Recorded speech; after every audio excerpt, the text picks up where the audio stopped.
नमस्कार जय जगन्नाथ। सर्वप्रथमे मु टीपीसीयूडीएल रो समस्त लाइनमैन भाई मानू षष्ठतम लाइनमैन दिवस उपलक्षे हार्दिक अभिनंदन शुभेच्छा एवं कृतज्ञता ज्ञापन करुच्ची।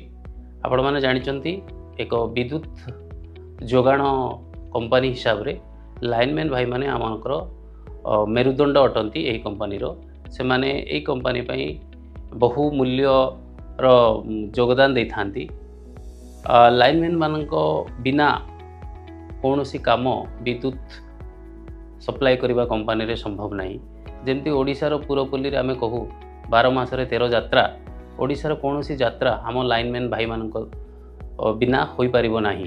तेणु आपण माने आपण मानक परिवार यही अवसर रे बहुत आपण माने त्याग करिथांती, जहा जोगु ओडिशार पुरपल्ली उछुड़ी उठी थाए और आपण मानक कंट्रीब्यूशन जोगु समस्त पर्वपर्वाणी सुरखुर मनई पारि। किंतु आपण माने भूलिबा कथा नहीं, आपण मानक सिटीजन मानक संगे संगे आपण मानक परिवार आपण मानक घरे अपेक्षा करछुंती। तो 2-3टा कथा आम यही अवसर आपण मानक जणाइबु। आपण माने निजर सुरक्षा प्रति सबले ध्यान देवे। स्पेशली जो जो पीपी किट्स कंपनी प्रोवाइड करुच्ची से गुड़ाक सुरक्षित भाव आपण माने यूज करेंगे।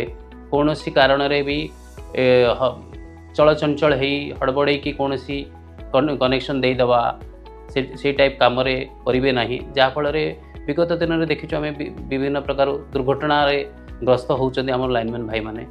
आपण माने भूलिबे कथा नहीं जे आपण मानक परिवार आपण मानक उपरे निर्भर।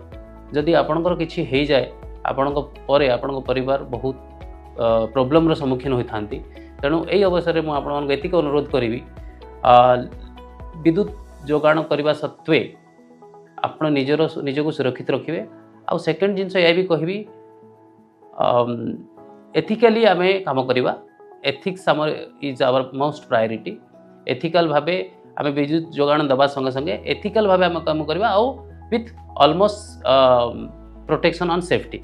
धन्यवाद। जय जगन्नाथ।